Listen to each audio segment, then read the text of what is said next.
Nel Seicento europeo le scene notturne diventarono un genere a tutti gli effetti. I giochi di luci e ombre, di chiari e scuri, magistralmente indagati e applicati da Caravaggio nelle sue opere, furono fonte di ispirazione per diverse generazioni di artisti.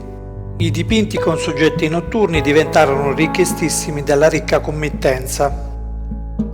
Georges de la Tour fu influenzato in maniera decisiva da Caravaggio, ma riuscì a sviluppare una sua personalissima poetica tanto da essere definito il maestro della luce.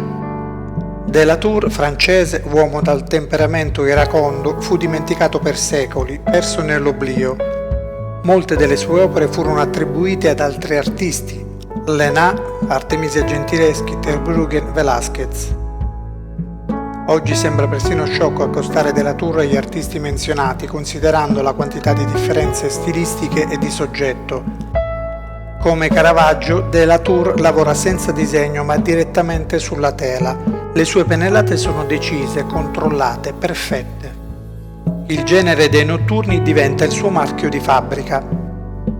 I suoi interni intimi spesso sono illuminati da una candela, unica fonte di luce a squarciare le tenebre. Le atmosfere cupe delle sue opere rispecchiano il periodo di grandi cambiamenti politici e religiosi in corso nel Seicento.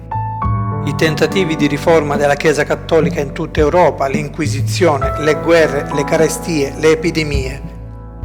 Il Seicento fu anche un secolo di grande fermento artistico e culturale. Le città si arricchirono di grandi piazzi, chiese, fontane, grandi scalinate. Con la rivoluzione scientifica portata avanti da Galileo Galilei con il suo metodo scientifico sperimentale.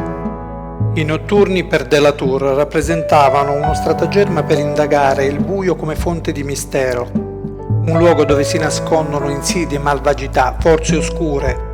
Dunque non soltanto la penombra romantica fatta per celare le effusioni degli innamorati, ma una dimensione dove le interpretazioni oniriche si mischiano con la realtà.